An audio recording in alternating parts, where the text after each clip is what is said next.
Hello everyone and welcome back to another episode of the Video Game Vibes podcast.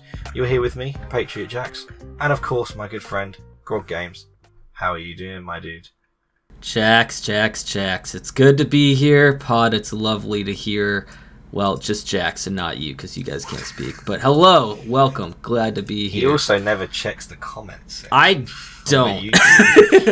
I don't need to. Jax, do you want the good or the bad news for me? Let's get the bad news out of the way first. Oh, okay. The lead singer of Smash Mouth has died. Steve Harwell today. Yeah. This is a Monster Energy drink, but pour one out for the homie. Yeah. You know, all that glitters is gold in your mind, and we appreciate you. You know, Smash Mouth. Oh, super real. Yeah, that's like a sad part. 59 or something. He was like 56, I think. 56. Too soon. Oh man, he has such an iconic voice. He was the shooting star, and he did break the mold. So, yeah, that's the bad news. Rip. That's the bad news. The good news, though, let me cheer you up. The good news, you're gonna love this. It's even good news for you, even though you won't be as excited as I am / currently are at the same time. The One Piece live action show that dropped on Netflix this week on Thursday. I've watched all of it. It's the best live action for any anime adaptation so far. That's really good. Because it is good. Should it have failed? I never would have heard the end of it. I did hear, and bear in mind, I've never watched One Piece, so don't think I'm. Maybe one day, but for now, I'm not looking to get into it. But they said that they ran like almost everything, all the creative freedom that they had, they ran it through Oda. Yeah, he had a lot of consulting on it, so it wasn't like a hey, take this and run with it sort of thing. Also, each episode had a $17 million budget. They built like all the sets pretty much. Yeah, it was wild. It was a good time. Fair play to them. You know, Netflix, like, they make no money because they spend all their money on the shows that they put on there. And just on Netflix, real quick, you know the whole password sharing crackdown. Yes. So that's actually paid off for them. Like, would you believe it? People who were sharing passwords have now gone out and bought their own Netflix account. They've actually said it's worked. Like, us cracking down on password sharing has led to more subscriptions. I didn't actually think it would go that way, but you're going to see Disney and all those others start doing it now. I'm okay with that. It's sort of funny you say that, because I just saw a couple of my friends last weekend, and they were using their parents' password for Netflix, and they just got cracked down on. So they moved into their new house, and the first few days it was fine for them, and they were doing Netflix like normal, and then all of a sudden it realized that their zip code was different from where they normally watched. So then they got kicked off of it, and then they didn't buy it back. They didn't get their own account. They're just like, oh, we'll just watch cable TV. And I can't stand that. You know, I'm mad at Netflix too. I'm mad at these corporations. But I really like Netflix. I don't know. I like Netflix a lot. As a platform, not necessarily as a company. I am looking forward to the time when I can get back to watching new Netflix shows with my wife. We just don't have the time, unfortunately. Like tonight, with the baby, yeah. When he finally went down, but he went down he normally would go down around 7, half 7. So that gives us an hour, maybe 2 hours before she'll go to bed because she gets tired. And then I tend to stay up and then do YouTube stuff. But tonight was slightly later, and then obviously doing the podcast as well. So we just don't really. We end up just looking at TikTok and stuff, and I want to get back to us watching through shows because I miss watching new stuff on Netflix. It wouldn't be the One Piece live action. Although it looks. What would you say about someone who's never watched One Piece to go and watch that first? First? Oh God. Yeah. I think that it's the most accurate adaptation in regards to how some of the characters interact, but it's not 100% accurate. It's definitely 100% accurate. Well, I don't think it's going to be. I would say the best part the adaptation did was it adapted the feel of One Piece well. So if you watch it, don't necessarily be like, oh, is the show this blah blah blah, because it's not. They are different. But I would say the feel of how the characters have fun and stuff is interpreted very well, I guess. But it's also way different. I don't know. I thought it was good. I think you gotta go. It's gone down very well. It's gone down very well, like from the general consensus so far from what I've seen online. So no, that's really good, and it gives a lot of hope to future live action adaptations. Right, exactly. So it's almost kind of like we've gone through sort of like a period, maybe like 5-10 years ago, when they did lots of like video games to films and live action anime adaptations, and just taking a lot of source material stuff and making bad shows and bad films. And I don't know if the industry has just progressed better, but like video game films in the last few years have really hit really well. Yeah, and true. Nintendo are going off and doing loads of stuff now after the success of the Mario film, and obviously we had Sonic, which was great. Yeah, and now live action animes. Well, this one's good. Let's hope that the rest going forward are done in the same way, because a lot of them before weren't so good. If I remember rightly, the Duffer Brothers were doing a Death Note. They're producing a Death Note show, I think. A new one? I remember that a while back. Really? I hope it's still the case, but you don't know with like writer strikes and stuff when that would ever be. But I remember hearing about that. Yeah, I do remember that. Okay, I don't know if I heard about that. That'd be crazy. For those of you, just in case you don't know, Duffer Brothers are the guys that did Stranger Things.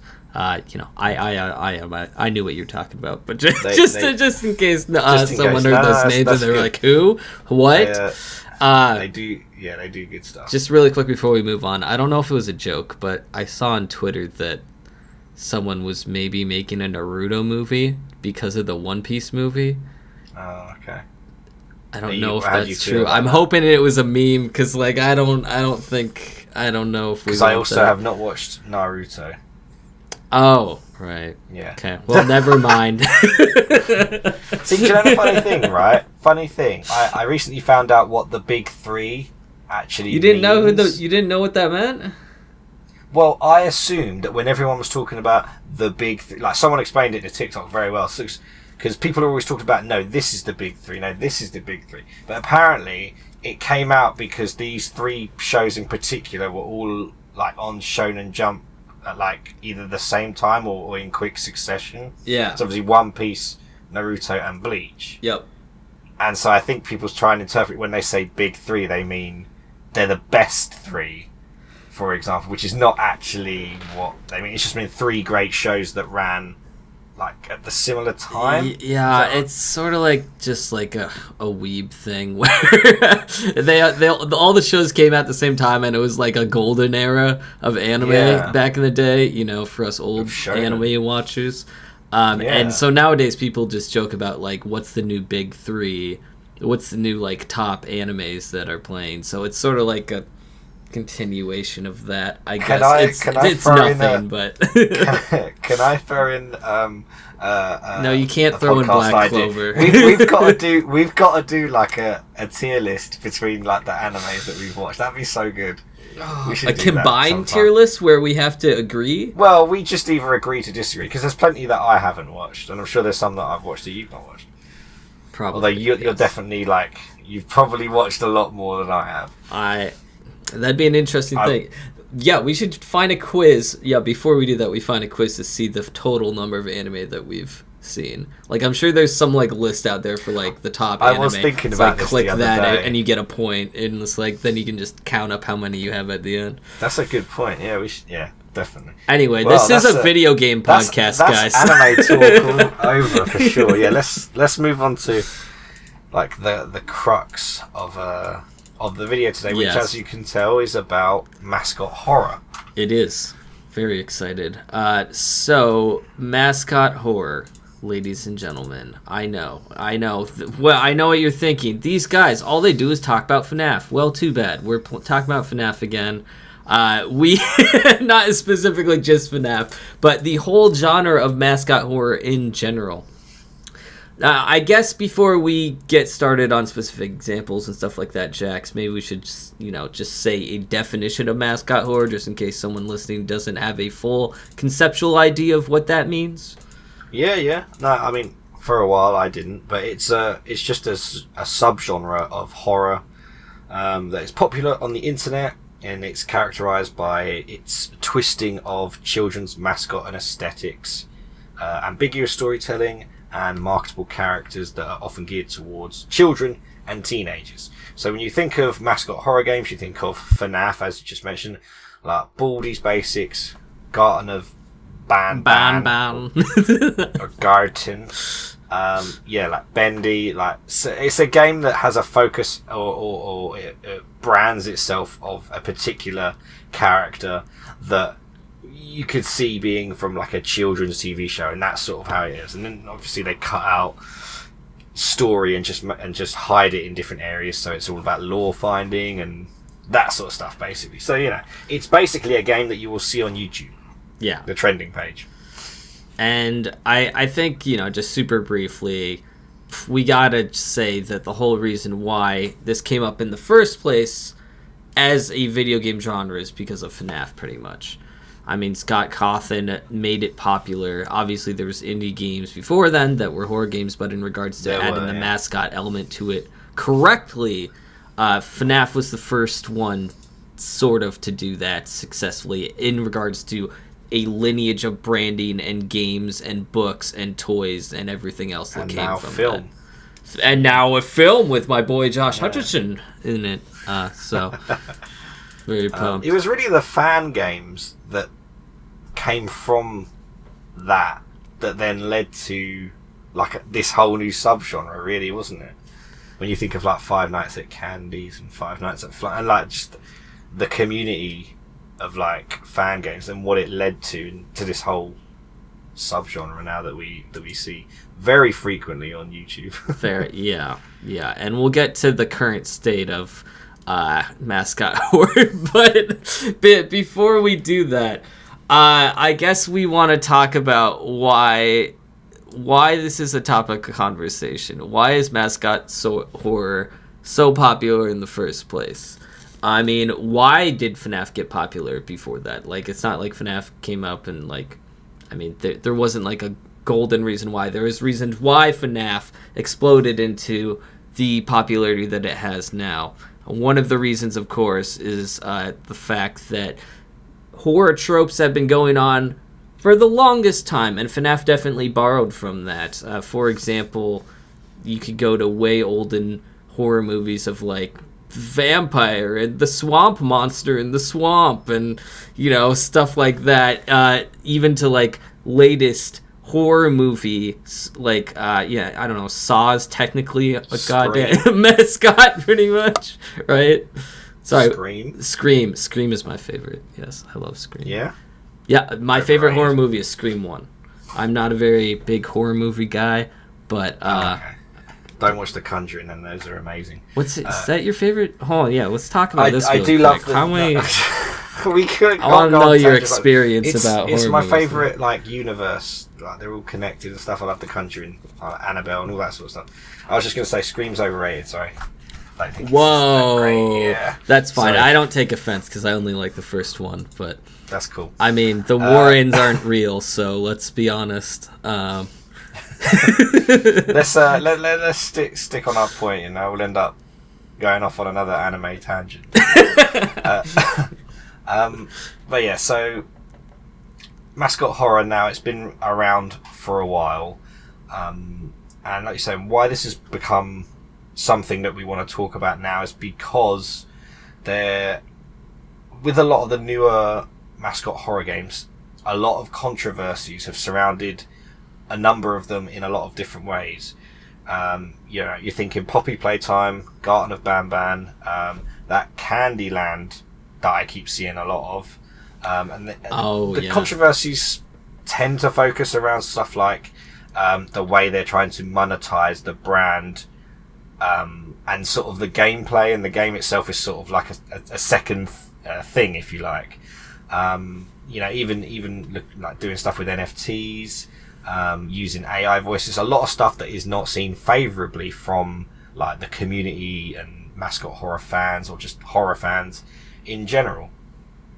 And people have been around for a while. Like FNAF, what year did it first drop? Like 2013? I want to say 2013. I can look it up quick if you want. Quite a long time ago. My point is that like people who would have first watched FNAF, a lot of those people will have been sort of younger, and one of the reasons I sort of think people are growing tired of Mascot horror, and are maybe like attacking sort of the newer ones that are a bit lazier, maybe with some of their gameplay and stuff like that, is because I think for a lot of people they've just grown out of it, but they haven't necessarily realised it. They were younger, children maybe, when they were watching Five Nights at Freddy's. Yeah. And now they're like maybe 10 years later. Yeah. Maybe like 10 years later, and they're seeing these new games going, oh, not another one of these stupid games, and the gameplay's terrible and stuff like that. So I do think that's one element of it, is growing up and growing out of it, but without even realising it. You're still looking at things through like the prism of YouTube indie horror, if you like. Yeah. I mean that's a good point in regards to growing out of it. I mean, it just seems like some of the newer games, they don't have a good grasp on some of the hidden lore elements that old games have. Like, for example, in FNAF 2, FNAF 2, I think, they added that mechanic for like when you die, it adds that little mini game, and then that itself is the lore. But I mean, it's a good way to build it into the game itself without like necessarily having it be tedious for you to find out what the heck's going on.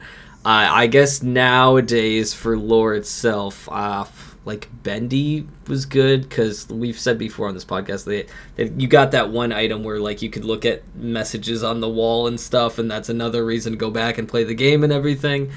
But like some of the other games that came out, like Garten of Banban, they just like leave notes around, and that's a pretty lazy way to like add to the lore.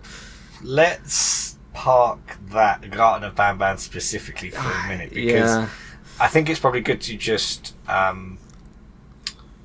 so a lot of Mascot horror games follow FNAF, as we've been talking about, and because FNAF is like, the formula is quite easy to follow. It's first person, you rely on jump scares and lore, and obviously like the mascot themselves. So it's and game development has never been easier for anyone to just pick up the software and just give it a go. That's a great point. Yeah, like Garten of Banban's made by like 2 college students, I believe. Yeah.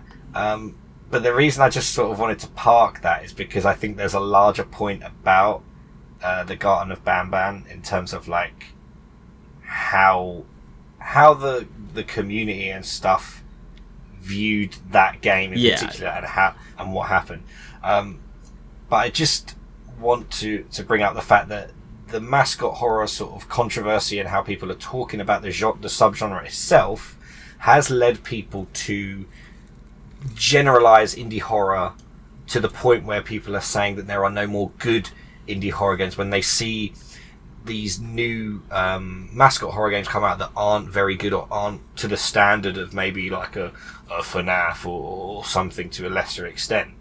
And for me, the people that have this view they're completely looking through things in the prism of like the YouTube like trending gaming section. Like, if you are only finding indie horror games through YouTube, for example, and you're not going out there and looking yourself, you are only going to find those Mascot horror games, because the YouTube algorithm loves, like, it's almost like Mascot horror is completely set up for the YouTube algorithm to do well.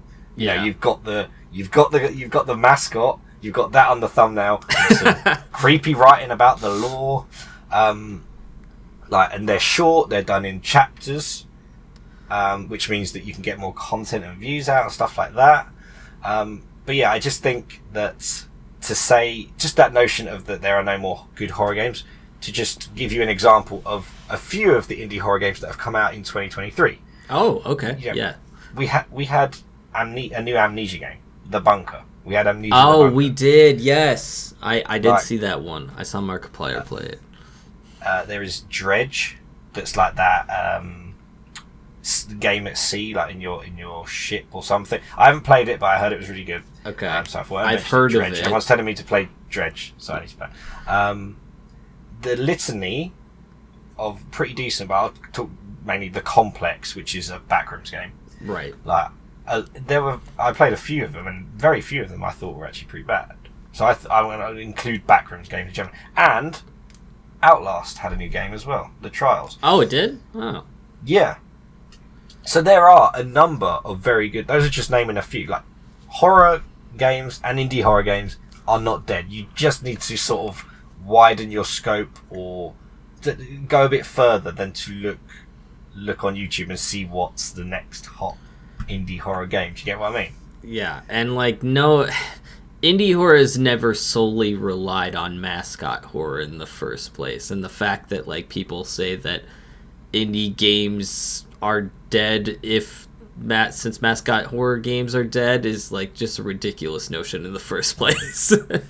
Like there's tons of as people, both of us play indie games on our YouTube channels, and we're always constantly looking for new games that come up, and there's a lot out there that you just don't know about unless you look for.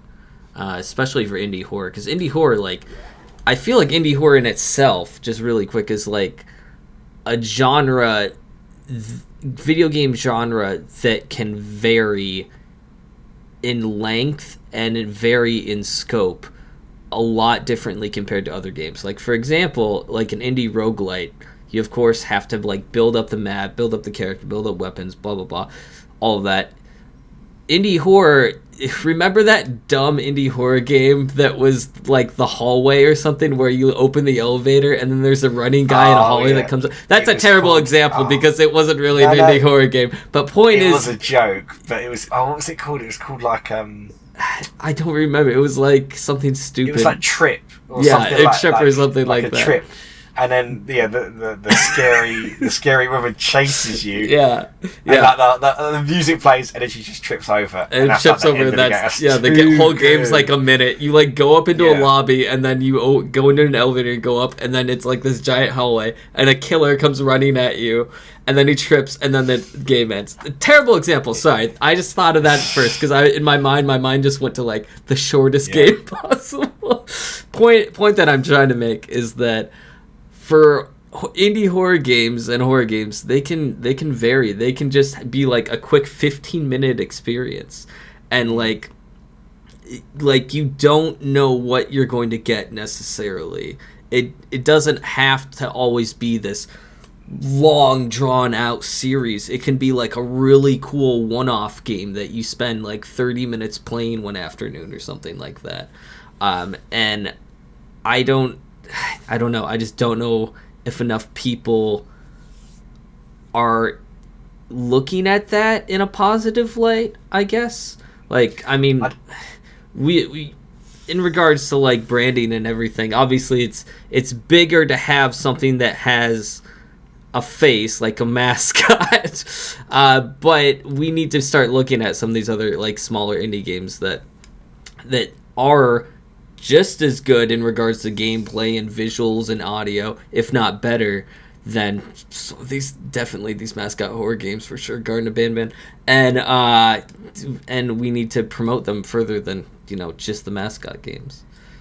I mean, I get that. I do think that what you're describing is kind of like a weapon that a lot of people use to beat Mascot horror games with. So, like... Am I setting up a straw man for the Mascot? You're kind of setting up my point about Garten of Banban, really. So, that game was made by two guys, and just in short, the controversy surrounding it, I mean, you know it slightly better than me, so do correct me if I'm wrong. I'll try. But basically, it's done in chapters. The gameplay, arguably, is quite sort of standard, quite lazy, not too great. It's not good. And they were... Was I right in saying that they made sure that they got merch out before the next chapter? The second chapter had dropped or something? So, in that sort of... Like, to a lot of people, I guess, they were like, oh, so it's a cash grab. And then I guess when the next chapter dropped, when people were excited about the next chapter, it very much underwhelmed. Yeah. And as the chapters go on, I think they're in chapter 4 or 5 now. We have chapter 4 released, Yeah. I believe, No, but chapter they already 4. announced 5 and 6. Oh, there you go. Like, I think as it went on, they got to a point where they kind of... I don't know if they changed it. Again, I'm not too sure, but there was an argument to say that they sort of leaned into kind of a style that a lot of bad Mascot horror games either do intentionally or they just kind of fall into it, and that's sort of becoming an unironically funny game. And if you start out that way, I think the Let's Player, the person who's playing the game, will appreciate that it's taking the mick out of itself and maybe like the genre in general. But it wasn't necessarily taking the mick out of it in the beginning. No, it wasn't. It was trying to be serious. And that's the problem that I think that it had, is that it started off as something that it wanted to take people on this journey. It was very, don't get me wrong, it was very formulaic. You know, it was like a toy factory sort of thing. It was like it's a daycare, but like yeah, okay, there you go, thank you. It's very formulaic and stuff, and like you said, there's notes left around, and the notes leave questions and stuff for you to try and decipher yourself, or leave that to game theory. And like, I guess one of the things is one of the things I don't fault them with is like knowing where they want the game to go. Like 100%, not everyone does that. It's totally fine if they put out like chapter 1 and then develop it from there, but they didn't do that. They didn't put out chapter 1 and then wait 6 months to get feedback and stuff like that. They put out chapter 1 and then immediately just started being like, oh, this game is gonna get popular, oh no, and then like they just put out another one right away instead of like waiting for, I don't know, an actual idea or an actual plan to formulate. The interesting effect, sorry, just on that point, the interesting thing about that is that, correct me if I'm wrong, but that is the exact same thing that happened with Five Nights at Freddy's. Five Nights at Freddy's 2 came out a lot earlier than I think Scott originally intended, and fans, because of how big the first game got. Yeah. Don't get me wrong, obviously FNAF 2 widely considered to be the best in the series in terms of like the gameplay and obviously incorporated mini games and all that sort of stuff. So it sort of delivered absolutely on the hype and that. So I just thought it was just interesting that it is sort of mirrors interesting, that same thing. But there's definitely different, values placed there. Yeah. Scott Cawthorn, if you did not know, Cawthorn? What am I saying? Cawthon? I always thought it was Cawthon. Okay. Anyway, from the British guy, Scott. Okay, if you're American, it's Scott Cawthon. Scott, wait, hold on. Say that one more time. Do it for the TikTok. Say it one more time. You're editing this one, aren't you? Scott Cawthon. That's good. Which where in America does that accent fall? I don't know. It was like sort of southern, but not at all. Oh, okay. It was good. It's better than my British accent. We both know that. So. Well, okay. For the TikTok, hit me. Scott Cawthon. Oh, Scott Cawthon. You know, Scott Cawthon. Didn't realise we were in the 1950s. Okay. Yeah, what part of London is that accent from? That will likely be East London. Oh, okay. Is that good? I mean, sure. Anyway, I was just about to say, Scott had a lot more experience. He had been making games for a longer time. I don't know, if you, for some reason you don't know, he was a game developer before he even started FNAF. He actually worked on Christian games, which is hilarious. And, you know, because then it goes into FNAF, which is, you know, the opposite of that. He sort of essentially fell into horror because characters from his other games ended up looking very creepy when they weren't meant to. So he inadvertently realised he could create that he's good at it, yeah. Characters, yeah, exactly. The point is the timeline from, like, releasing the first game to the second game, it's not the same for him in regards to the people that made Garten of Banban or any other games that come out that fast in regards to chapters. Because, I mean, for one, experience, and two, the landscape is way different from 2013. As we were saying, YouTube is different, creators are different, the algorithm works different. So it's almost like I know you're forced to put out the chapter faster because of YouTube, but that doesn't make it good. It depends. Yeah, like I say, it depends on the values. Yeah. Maybe, like, see, a lot of people with Garten of Banban kind of view that game as kind of the death of Mascot horror. Right, that's what people I'm guessing because of the first chapter, which showed some promise, and then how it kind of fell down sort of a monetized sort of route, and then it leaned into the silly aspect, and, you know, deciding to just go down a funny route when that maybe necessarily wasn't originally the intention. But at the end of the day, these are just two guys making a video game. You know, it doesn't have to be like on that like level of like Five Nights at Freddy's or, well, Baldi's Basics, which I love, by the way. You know, I guess we should sort of just move on to like the question of, with a large number of people thinking that this being the death of Mascot horror, which obviously impacts on indie horror in general, are there still good Mascot horror games? Are there still ones out there, or ones that will come out there, that will deliver necessarily on the, I guess from what people want to see is the gaming, the gameplay and the story, and that's that sort of delivering what is essentially the FNAF formula, but in a new way, in a good way. I think the first thing that comes to mind was, well, I want to bring up two things. One, just briefly, the Bendy and the Ink Machine, the Dark Revival, the second one. I think that was a solid second game. Like, I don't think it was that bad. And this is, of course, something that is different than the normal FNAF formula. I mean, there is lore in regards to videotapes, so I guess it does have that. But in relation to a sequel, I think they took it actually, that one came out of nowhere. Like, they took more time. There wasn't like an immediate release after Bendy and the Ink Machine for it, of course, because they did a bunch of chapters for it. But the second game felt different in a good way. It didn't just feel like something that was rushed, I would say. So I think that could count as a positive.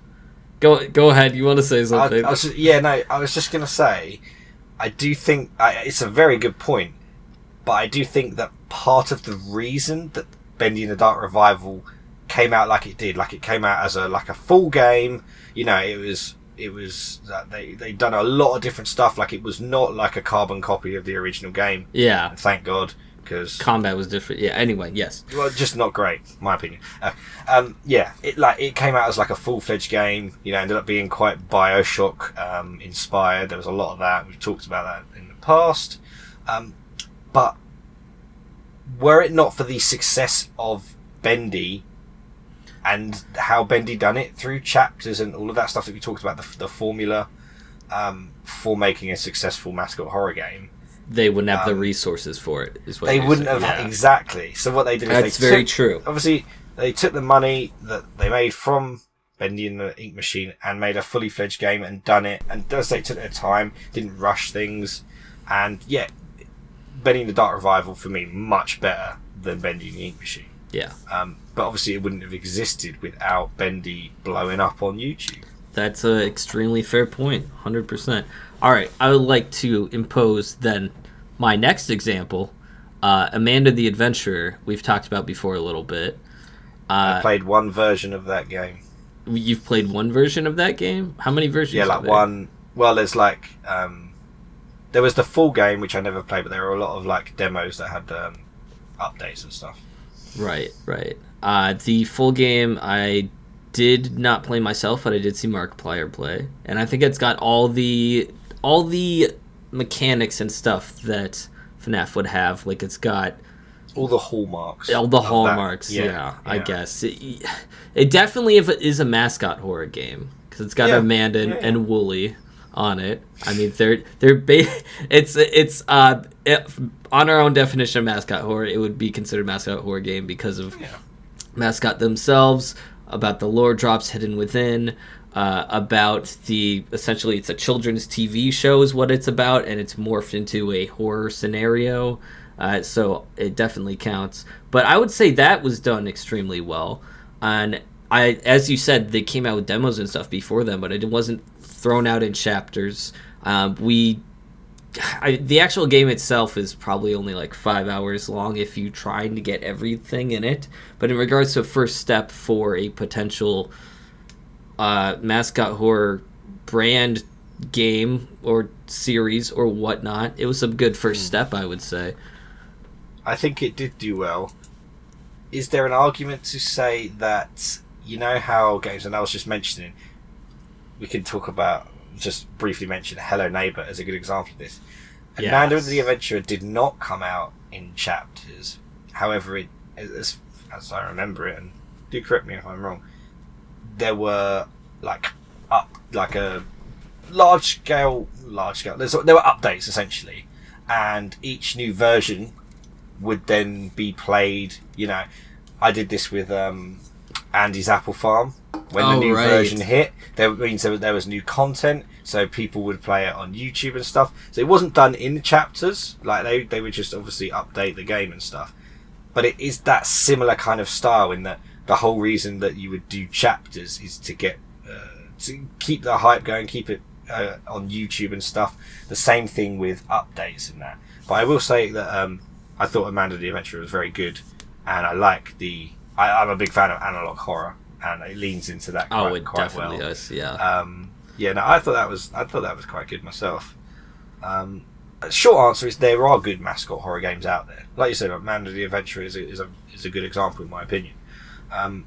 It's just that the number of controversies and issues that people are starting to have with two guys making a silly game, you know, and they've ended up becoming like, I think they had to temporarily shut down their Twitter because they were getting so much abuse. And it's like, don't get me wrong, like, they probably leaned into the monetization thing a bit much, and that's probably not helped them in that regard. But at the end of the day, they were just two guys making a game, you know.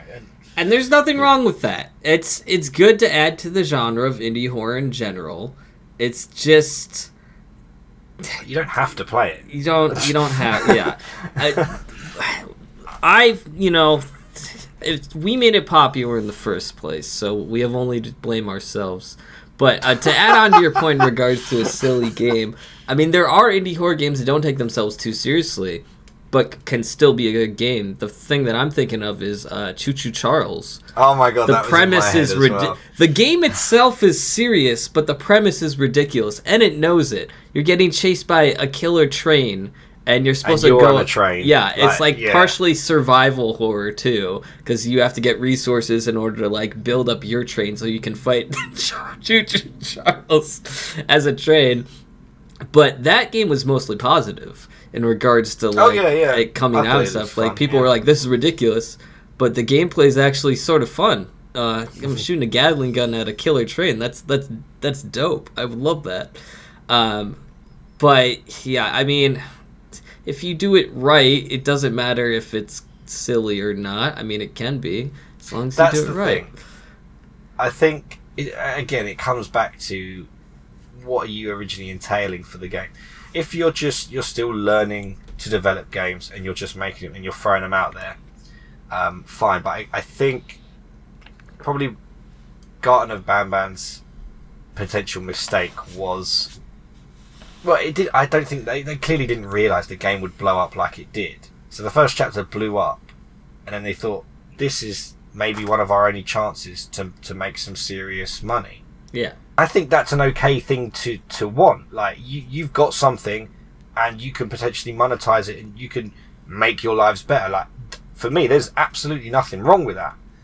I just think if they'd have taken the time to just make sure that the gameplay and like any issues, for example, the constructive criticism they would have had with the first chapter, that they improve on and just make sure that each chapter is better than the last through the feedback of the community.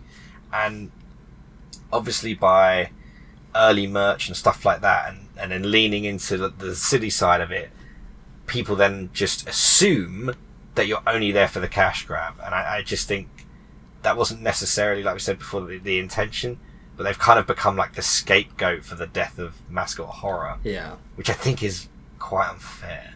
Yeah. I think people are warming up to the game just because, as we said, they're embracing the ridiculousness of it. Did I tell you about the latest episode of Garten of Banban? Number 4? Do you want spoilers for it quick? I mean, like, who cares at this point? Come on, let's go. Okay, I don't think I told you on the podcast for some reason. If I did, and I apologize if people have to hear this again. But there's a part in Garten of Banban where they are doing a flashback, and all the little monsters mascots are sitting around the fire. There's like 4 of them, and all of a sudden, Choo Choo Charles comes out and attacks one of them. Like, they did a collaboration with the creators of Choo Choo Charles. Just to put him in the game for no reason. And everyone was like, what the heck is happening? Why is he here? This makes no sense. And of course, he's not in the rest of the game. It was just like a flashback thing for funsies. That's really funny. It's really funny. I love that. It's good. Yeah. That's good. That is good. And like I say, like there is still plenty of time for them to bring that crowd around. Bring There's it full always gonna be circle. haters in everything. But you can bring people back round. Like you say, if they're going for the unironic funny, well, go hard with it, and they collaborated, you know. So they're still doing stuff, you know, despite the fact that, you know, people don't rate the gameplay or, like, you know, I was about to say graphics, but like that's really not an aspect of Mascot Horror. Let's be real. No, it's not. Can I ask a random question to get your opinion on something? Do you think, for Mascot Horror, just in general, whether it be video game or movie or whatever, is having more mascots a good thing or a bad thing? Because obviously FNAF has a lot of mascot characters. What's the FNAF game that just came out that's free to play, and like you can be every character, not be every character, but it incorporates every single animatronic, custom nights. Yeah, custom nights. Yeah. Like, obviously, if you look at that, it looks like a Super Smash Bros. Melee choose your own character creation, or not creation screen, but like selection screen. Like, there's like 48 different mascots that could potentially like haunt you at night. Do you feel like including more mascots is detrimental to a series, or is it more of a strength? Because like Garten of Banban's doing this right now, and when I'm watching that, it seems like they just keep introducing characters for storyline purposes, but instead of developing on the ones they already have. And I feel like FNAF does that too a little bit, but maybe they have like they have like their main animatronic characters, of course, like the kids that died, and then they have like the side animatronics that could incorporate lore into that. But do you think that's a positive or a negative thing? I think if you look at it through YouTube, it is like 100% a good thing for stuff like views in that, because new thumbnail for the new chapter, new character that no one knows anything about, So they get to find out. They get to do. It's almost like they get to do it all over again for the next chapter. You know, I'm trying to think of like Bendy. Obviously, just had Bendy, but obviously there were surrounding characters like Alice Angel and Boris, and stuff like that. Yeah. Boris, yeah, exactly. Baldy. When I was thinking about Baldy, I was like, oh, okay, so it was just Baldy. He was the mascot, but the characters as well. Like whenever they got new characters, again, that would blow things up because you wanted to know what his character did, how he affected the gameplay, and what his sort of backstory and lore was and stuff like that. So I actually do think it's a positive, but it depends entirely on like the context and the story of the game. Like, obviously, if you're just throwing them in there to have a new, colourful character for the latest thumbnail for 8-Bit Ryan or something, you know, that's one thing. If you're trying to craft like a world and a story and a narrative, like I think you'd just having that one character could potentially for something like this, if you're gonna do the mascot horror formula, that would be potentially quite stale. Not saying it doesn't happen, but I think if you want to hit the real like crazy hype, then you would probably introduce new characters, new mascots, if you like. Yeah, and I mean, FNAF does a good job in regards to sanctioning it off and being like this. When they introduced Sister Location and all those new characters came up, it's not like they're continually bringing characters into all their games except for custom nights. So it's like, okay, here's your batch of new characters.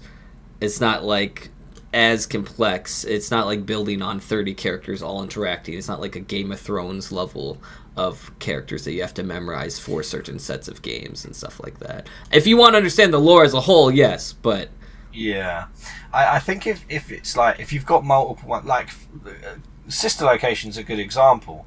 And I was also thinking like, Poppy Playtime as well, but I don't know. Oh yeah, we have to talk about poppies a little bit. Yeah, I'm surprised we haven't already. But like Sister Location is a good example because it's got, like you say, it's got multiple mascots and they're kind of all new to an extent. Right. But the baby is the focus of the story, and that's what you kind of need to do. Is that if you've got that new chapter, should that one for example, if you were talking about the Poppy Playtime, should Huggy Wuggy be the focus of the whole series? Because I believe Chapter 2 had I forget what her name is. The stretchy lady. Poppy Longlegs or something. Yeah, Mommy Longlegs. Yeah. So like so each time there is something different, but I do think when you introduce a new character, you should still have that whoever the main one was, like continue on. Obviously, it depends on the story and stuff like that. But that's just and develop in some sort of way, even if they don't end up being the big bad or like even a bad guy in the end. You still want to develop the main, mascot, the original into the mascot, story. Yeah. I agree. That's a good way to think about that, Jax. Can I just say, just because I like what I've written in my notes, because I've said Poppy Playtime, because we haven't talked about it yet. For me, it's sort of like it's the summation of the rise in corporatization of the mascot horror genre. So, well phrased. Poppy Playtime is very, very well known. Very, it's got an interesting sort of reputation amongst the mascot horror and indie horror community for a number of different things. Mostly because you will have probably seen some form of merch or toy somewhere in your local town of Huggy Wuggy, to say the least. I think I've seen toys in Target. So yeah, it is branded out already. But I guess one of the interesting things with Poppies is like, how we were saying a second ago how the sequel to Bendy, like they took time in regards to the second one because they could get merch and stuff from the first one.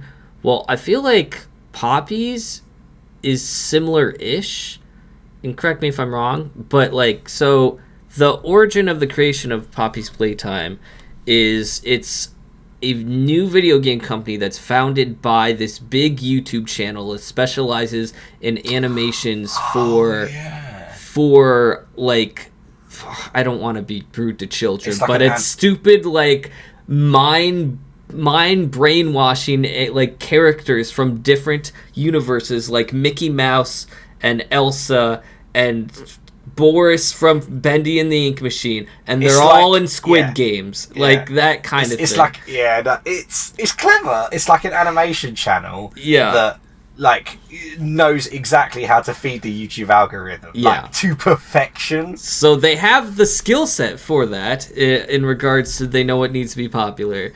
But the point is they get like millions of views. They're doing okay on YouTube.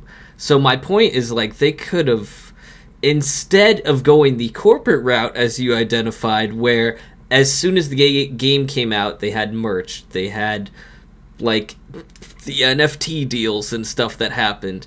They already, before the third chapter even came out, because we're past the second chapter, right? They have another game that's out that's like a tag version of the game. It's like a versus mode, sort of like what Hello Neighbor did. Do you know about this game that came out? It's like Poppy's Fun Time or something like that. Like they're already branching out into a different genre of what it is. Instead of like corporatizing that, they could have waited and like lived off their YouTube money in order to get a better idea of where the series was going to go, but it seems like they're not doing that currently. Was my point. It is a good point. Just on like the NFT thing, like, yeah, why? Like, why do you need it? Also, it's for kids. Like, kids should not be involved in NFTs in the first place. Well, you absolutely know that your community and the people watching it, like you say, we know that they know how to do YouTube. They know that there are kids watching it. Yes. Like, why are you hiding lore behind NFTs? Like, because you know they're kids, for one thing. They don't have any money, and secondly, the crypto and NFTs themselves are particularly disliked, especially in the video game community. Yeah.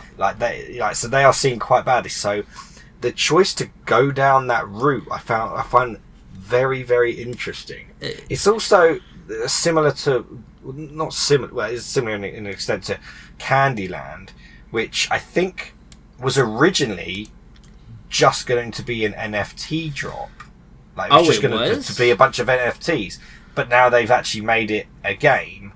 But obviously it's still like heavily into NFTs and stuff, and they've like, because the trailer and stuff that they put out, it looks very like Sister Location and stuff, but it like the I'm just what is that? Like, the trailer and stuff, it looks legit, but it's surrounded by like NFTs and stuff, so a large portion of the video game community are not gonna even entertain it. Yeah.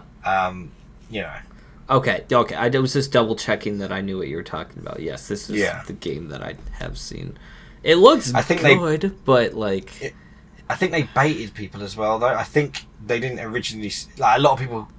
I think, correct me if I'm wrong, I think what happened is that originally, well, I think a trailer or screenshots and stuff dropped, and people were like, "Oh my god, this game looks amazing" and stuff, and then it was revealed that, oh, actually, it's just these are just NFTs. It's not actually a game. But I think they've now made a game. I think, which I think it can be wish listed on Steam. But like, it just like, if you're going down that route, then you know that you're not trying to bring in the normal the people that are already watching like Mascot horror like regularly, because you know that a large majority are kids, and you know, kids can't afford NFTs and stuff like that. Or they can with their parents' credit card, which is also equally bad. Yeah. But like, the NFT thing shows what you're trying to do. Yeah. Like, it doesn't show that you're trying to do it. Like, as far as I know, the NFTs don't add any value to the player who just wants to play the game. I could be wrong, but for me, it doesn't add anything. If you're hiding it behind a paywall, it's already something that's not great. The interesting thing is, if Poppy Playtime, for example, hid lore behind some DLC, say they hid the exact same things that were NFTs, but they were Steam DLC for the Chapter 2, Mm-hmm. like, would that go down the exact same way? Absolutely not. No. People would just be like, oh my god, there's lore for, obviously the pricing is probably different, because I don't know how much the NFTs were. I don't, yeah. Point is, NFTs more expensive. And then, like, there's still a game that comes out with it that they're at least hiding the lore behind. It's still content. Whereas NFTs, sorry to you NFT bros if you're listening, but NFT is not content. It's just a picture I can save as all your NFTs. Just saying. Yeah, it just seems like the fact that anyone would do that in the first place, there's no heart behind it. Like, it's obviously for the wrong reasons. Like, if they were passionate about adding to the story of the game, they would have done it in a different way. There's no scenario where NFTs would ever be used as a vital tool for a video game story. Oh, no? Okay. Personally, I don't necessarily agree with it, but I don't disagree with it at this point in time either. Oh. I do believe that they will play some part much later in our lifetimes, but I don't think they'll be called NFTs. Okay. Because that name is already, like, everyone hates soiled, NFTs. yeah. Like, however they're branded or however they're done differently, I think there will be some place for them in the video game industry, whether that's good or bad or not. But like, as collectibles, you think? Like, what genre would it fall? This is off topic, but what genre would it fall under? Non-horror stuff? Well, no, it would. For me, it could go into everything. But like, if they were smart, like, this is just off the top of my head. But if they were smart, I could easily see EA using it in FIFA, or what's it called, EAFC now. Like, that is a very easy way to introduce it, whether that's good or bad or not. This is EA after all, so they probably will do it. All I'm saying is that right now, their use case is, like, they don't have the right use case for the video game industry. Like, we've not seen any success stories of NFTs being involved in video games. Yes, very true. And in the same breath, the sort of stuff that goes on with CSGO, which is essentially digital items being traded and stuff, that is essentially the same thing, except one of them has been done, I don't know, however they do it on CSGO via some website, and the NFT's been done on on a blockchain, on a different way of doing it, essentially. So I don't know. That's just my hot take for the future and stuff. And you have a point. You have a point. I guess if it's done the right way, it could be very useful. The way it's viewed at the minute means that there's very little chance that, like, unless there's got to be a good thing that comes out of it. That makes people want to buy it. You know what I mean? That's the thing. It just makes something that makes people want to buy it. But, like, hiding lore behind NFTs is not the way to do it. No. Maybe we'll do an NFT episode. That could be interesting. That could be interesting. Do some analysis in regards to NFT, video games that incorporated NFTs, or what it could look like in the future, or other stuff. Interesting. Yeah, we'll write that one down. You guys want to see that? Okay, Jax, I'm gonna pause here. Anything else we want to say? I was gonna say, I think I've covered all my points actually. Do you have anything to sort of round it off? I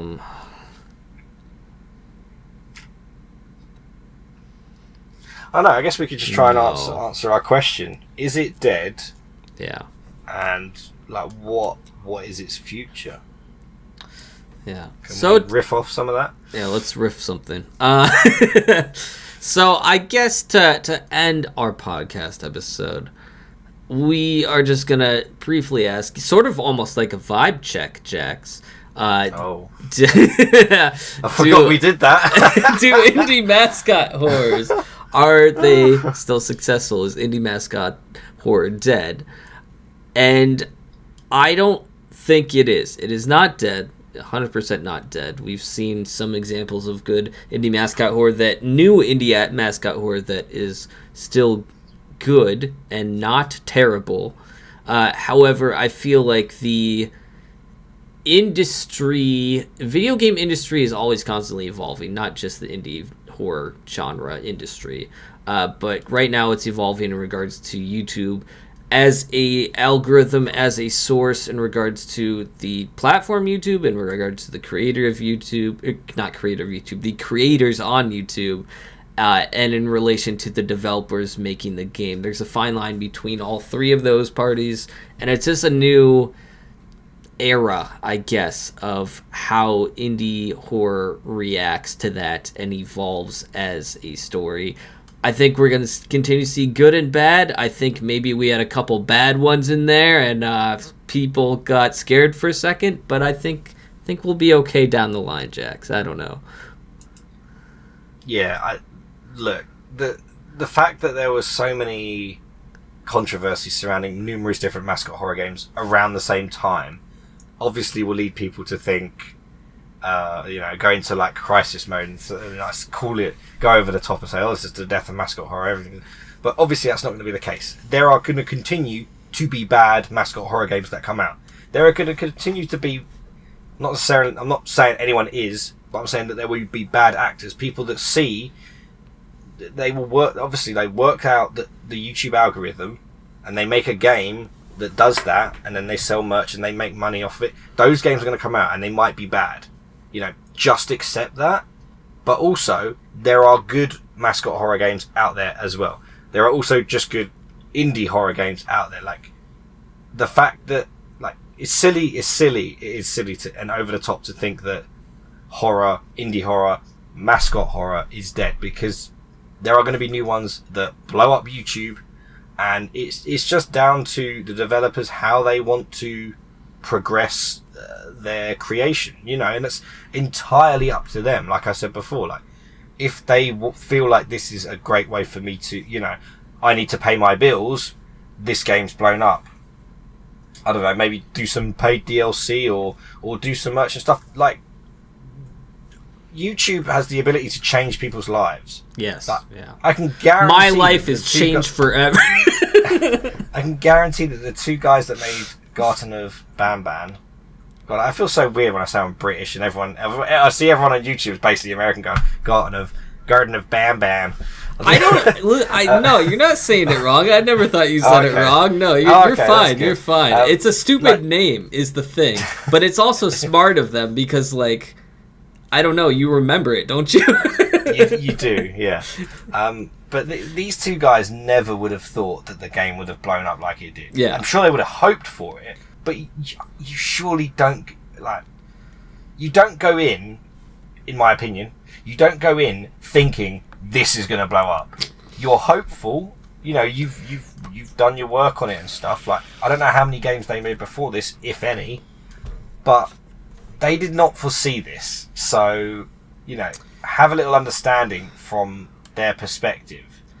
Yeah. And if there were, I'm curious for a lot of people that end up like crapping on indie developers, like two guys just making a game. It's like, if you were in their shoes, like, what would you do? Like, at least they didn't sell us NFTs. What? Like, I just like, you can say, oh, you're a bad person and stuff like that, but do put yourself in their shoes sometimes. You'd be like, oh, I wouldn't have done that. I would have just made the story and stuff really good. And it's like, and you're seeing, like, I'm not saying that it's right or wrong. I'm just saying, have a little bit of an understanding, because you've no idea what type of environment these people are living in. They're indie developers. They're not AAA developers. Yeah. Crap on the AAA developers. Crap on EA. EA's crap terrible. On Activision. Like, come on. Activision's awful. Leave indie developers alone. They're just making games, man. They're just making it. Crap on Poppy Playtime dev, sure. Like you said, they've clearly got all the money they need. Crap on them. Go nuts. Yeah. But, like, there's two guys making a game, and all right, they lean into the money a little, but, like, they're not. The Garten of Banban is not the death of mascot horror. The end. Come on. I think that was well said. Well said. Thank you. Sorry, I went No, it's good. We love that here. Emotion. I don't know, sometimes it's just crazy. People are over the top. Yeah, I know they are. If you guys enjoyed this podcast episode and you agree with us or disagree with us, let us know down in the comments on the YouTube or on the podcast stuff sites. Rate us 5 stars if you super enjoyed this episode, and if you didn't, then find someone that will. And we appreciate. But we appreciate you guys listening, and I hope you had fun.